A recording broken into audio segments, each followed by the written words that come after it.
This day changed a lot of people's lives forever. Mine was one of them. My name is Callie Barr, and on September 11th, 2001, my future husband called the Marine Corps recruiter after watching the terrorist attacks on TV. It would start us on a journey that would take him all over the world and me all across the country. We moved 5 times in 15 years. But Northern Michigan would always be home. I was raised in Traverse City and Sheboygan. Our Michigan roots run 5 generations deep. I grew up like a lot of folks here, not fancy, but humble. My mom was a nurse and my dad worked at the local bank. My family fished and hunted and we worked hard. I worked summers at the Interlochen Camp store. I cleaned bathrooms at the county fair, and I waitressed at the boathouse. I ran track, I played basketball and volleyball, and my parents still brag that I was Sheboygan High School's valedictorian. I married my high school sweetheart, and I looked forward to getting my teaching degree. Our lives would have been different if it hadn't been for September 11th. After his enlistment, Matt deployed to Iraq.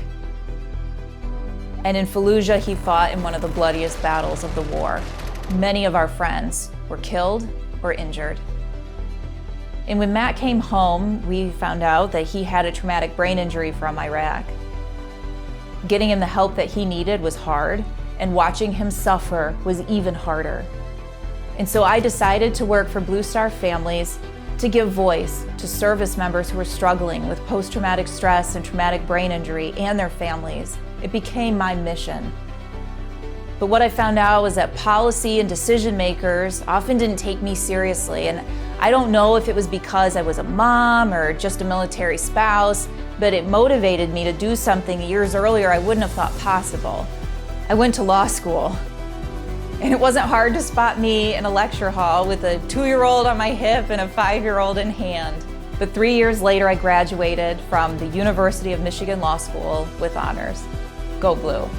Since then, I've been working at one of Michigan's top law firms, and I've used my law degree to help veterans get free legal services. But now it's time for my next mission. I'm running for Congress because the people of Northern Michigan deserve a voice and a representative that actually listens to that voice.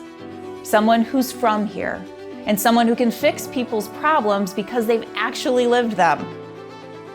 I have stretched a household budget, I have stressed about childcare, and I'm still paying off my student loans. More than anything, I want you to know this. I will show up for you. I will fight for you, and I will put in the work to make our lives better. I will never forget where I came from or who I'm fighting for.